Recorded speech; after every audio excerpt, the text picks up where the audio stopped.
పూరా local. Hi hello నమస్తే, welcome to పూరా లోకల్. నేను ప్రియాంక. కేంద్ర ప్రభుత్వం మరో కీలక నిర్ణయం తీసుకుంది. రాష్ట్రీయ స్వయం సేవక్ సంఘ్ కార్యకలాపాల్లో కేంద్ర ప్రభుత్వ ఉద్యోగులు పాల్గొనకుండా గతంలో కాంగ్రెస్ ప్రభుత్వం జారీ చేసిన ఆదేశాలను ఉపసంహరించింది. ఈ మేరకు కేంద్ర హోం మంత్రిత్వ శాఖ ఉత్తర్వులు జారీ చేసింది. సంఘ్ కార్యకలాపాల్లో పాల్గొనకుండా గత 40 ఏళ్లలో జారీ చేసిన 3 వేర్వేరు ఉత్తర్వులను రద్దు చేసింది. ఈ ఉత్తర్వులు తక్షణమే అమల్లోకి వచ్చాయని కేంద్ర హోంశాఖ తెలిపింది. గతంలో కాంగ్రెస్ ప్రభుత్వం వేర్వేరు సమయాల్లో జారీ చేసిన ఉత్తర్వుల ప్రకారం ఆర్ఎస్ఎస్ కార్యకలాపాల్లో కేంద్ర ఉద్యోగులు పాల్గొనకుండా నిషేధించింది. ఈ నిబంధన ఉల్లంఘించిన వారికి 7 సంవత్సరాల వరకు జైలు శిక్ష విధిస్తూ ఆదేశాలు జారీ చేసింది.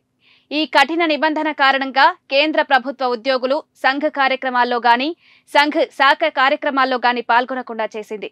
ఈ నిబంధనను రిటైర్డ్ ఉద్యోగులు పెన్షన్లతో పాటు ఇతర సౌకర్యాలను పొందే వారికి సైతం వర్తింపజేసింది.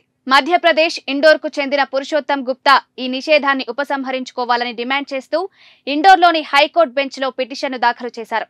ఈ పిటిషన్పై జూలై 9న విచారించిన న్యాయస్థానం కేంద్ర ఉద్యోగులపై నిషేధ ఉత్తర్వులను ఉపసంహరించుకోవాలని ఉత్తర్వులు జారీ చేసింది. ఇవి అప్డేట్స్. కీప్ వాచింగ్ పూరా లోకల్.